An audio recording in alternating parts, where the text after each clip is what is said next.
Hey there, YouTube land. Big Dave here, and I hope you're having a good day. And I wanted to put up a little video here on the fishing channel, and hopefully there'll be some more coming soon. And I'm getting ready to do a couple out in the field, and hopefully in the next couple weeks, those will be up, and we'll get to see what's going on. So anyway, I'm going to call this the Spring Primer because like here in New Jersey, we just started to turn over. You know, we had pretty cold weather even just a few weeks ago, and things were frozen. And now the water's going to start to change lightly. So I'm going to talk mostly about fresh water and only for a few minutes. So I was actually going to try going out today, but I decided not to because we have very high winds. So they're like 30, 40 mile an hour winds, and they're gusting constantly. And what happens around here, especially from the winter, some of the tree branches and stuff are brittle, and they haven't quite found their way yet. So if you go someplace where there's a bunch of trees, you have a good chance of getting smacked with something. So it's just not a good day right today, but I'm hoping, to get out there very quickly soon, because I was like ready today actually, and it's just not playing out right. I don't really want to deal with all this wind, and where I fish there's a lot of weeds, so it makes it even more complicated. So anyway, I was just thinking, like, my other spring video that I put up last year is a great video for just thinking about things before getting started in the spring. But what I wanted to do right now is tell you what I'm doing to get ready for my first journey out this year. The first thing is I'm checking the reels I'm going to use and making sure that the drags all work. So for like an example, this is one of the ones I use for bait. It's a saltwater Zebco. I don't even know if they make these anymore. But some of the water I go to is like brackish water, and if you use a regular reel, it'll get eaten up. So you see this one says salt on it. But sometimes I have like all kinds of reels, my Penn reels.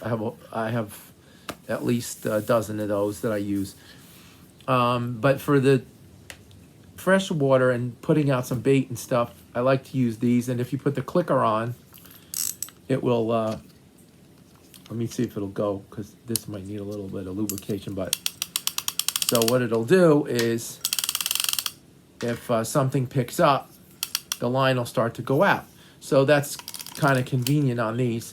But then you have to flip the switch over, and it goes into the lock mode, and then my drag is on. So I always check the drag on any of my reels to make sure that I can get a nice, like a medium drag, and then I can make it tighter, of course.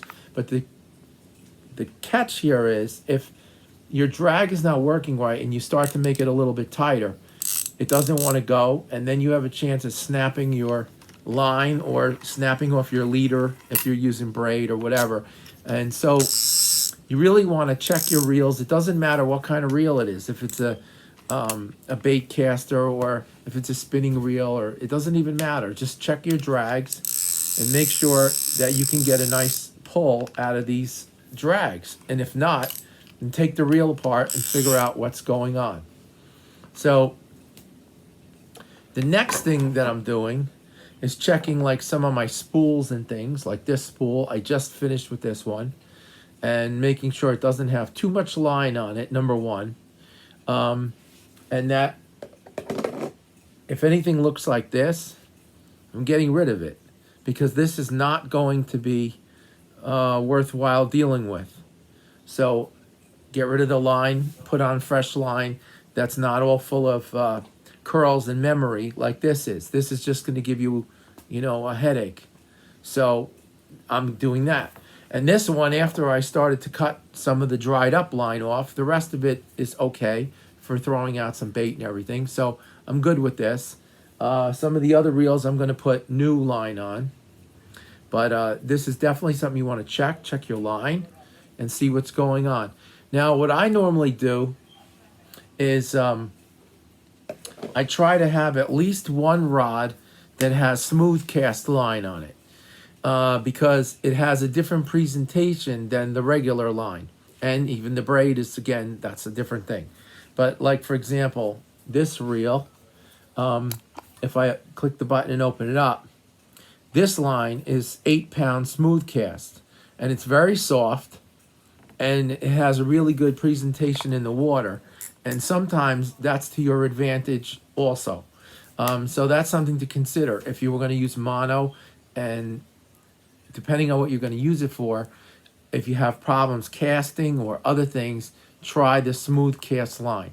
I don't know who makes it now because I used to buy one kind and they stopped making it. And I think the last one I bought was Shakespeare smooth cast. But I'm not sure if that's still out there and they're still making it. But you can always find one. One of the big companies, they always have it. It says right on there, smooth cast on the box. And I have this in another video also. And it's an important point because it has to do with your presentation.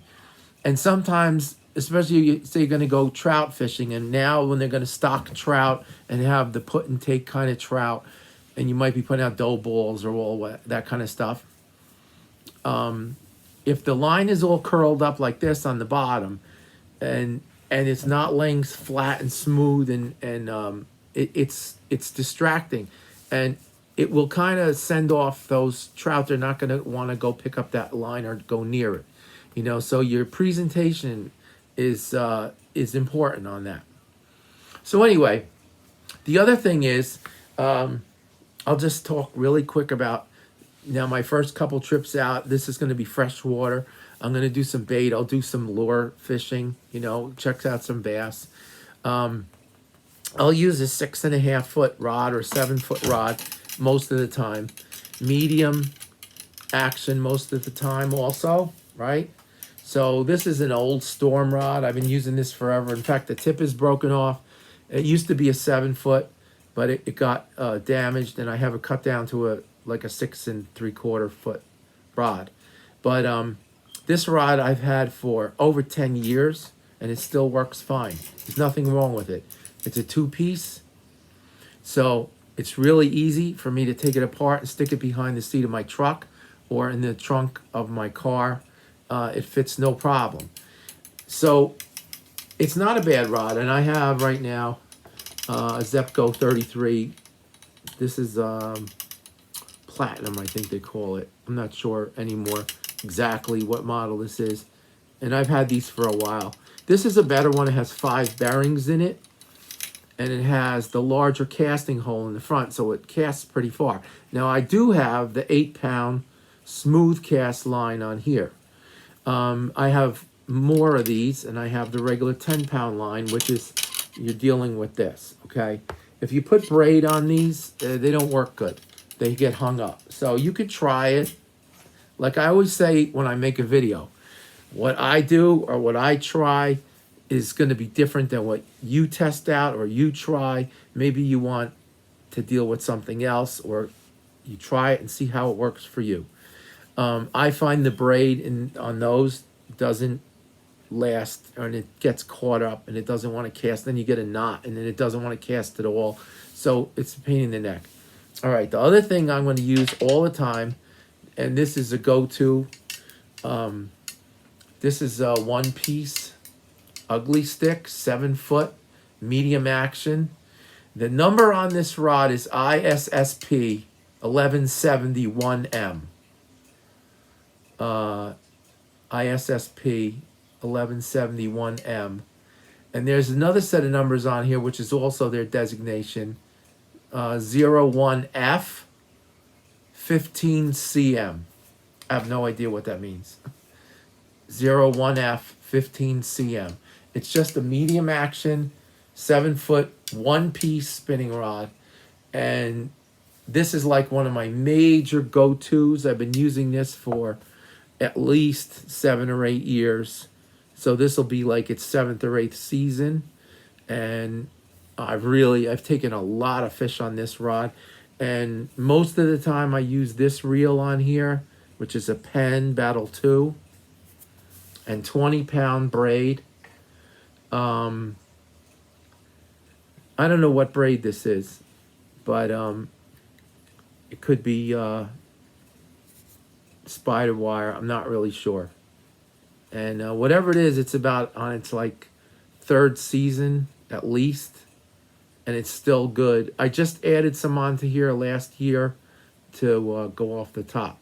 This is mostly, I use this mostly for throwing worms and lures. It casts really far, it's accurate, it has a good feel to it, and it also has a small butt shank down here, which I really like for certain kinds of casting and things because you have more control over one that doesn't have that. So that's going to be going always. It always goes. That's like it goes on every trip. And then my second rod will be something else. So in this case, like I said, this one, 2-piece, 6.5 foot, and with a push button reel, and we'll put out some bait. I can throw lures with this too, or worms even. The only thing with this is if you get a fish that's really active, really fast, like a bass that's really taking off or something, you're not going to be able to make up too much space with this particular reel. Like distance, getting a good, reel in time, it's kind of hard. The spinning reel and the way it's set up is more efficient for that. And also with the braid, when you're throwing lures, sometimes you get hung up and you got to kind of force it back, where this is really just going out to do some lake or pond fishing, and it's fine. So the other thing is, and now I'm not making a video about this right this second, I just did my bags, that I cleaned out my bags, the last set. So this is kind of like what I'm getting ready to go. But the other thing is like the mental preparedness, I might make a couple notes or look in my logs because I keep a log from last year. And I have logs that go back 14 years. So I can go look at 2004 or whatever and see what I was doing then. And maybe something will come into my mind and say, hey, I want to go try that, whatever. But so that's what I'm doing. I don't want to make this too long of a video. Just going through stuff, checking line, checking reels, checking the drag. Now, for example, before I go, I did not check this reel at all yet. So let's see what happens when I pull it. It's pretty smooth. It's not bad. It feels pretty good. Yeah, it feels pretty good. So I'll take it apart and I'll just check it and clean it. But that's what I want to know. I want to know if that drag is working and if it's giving me... Because if you don't have a drag that's working, you're in trouble. And also, one last little thing here, and I have this in other videos too. If you make your drag too tight, it's a problem. Now, sometimes, depending on what kind of fishing you're doing, you want the drag tight for your hook set in the beginning. And then you can back off it a little bit if you're playing a bigger fish that needs room to go in and out. But if you keep it on tight and you're on, eventually you're going to get hung up or that fish is going to snap off or whatever it is. So I like to have the drag just medium heavy after I'm already set and going. And then if it's getting closer to me, I might back off it even a little bit more because sometimes they'll snap off or break off or when they're right in front of you, because you didn't have enough room for that fish and all of a sudden it gives a jolt and now you have a short line and it snaps something. So, all right, well, listen, have a good day. And like I said, I'm getting ready to go out. Hopefully I'm going to make a couple videos out in the field and we'll see what happens. All right, have a good day. Bye-bye.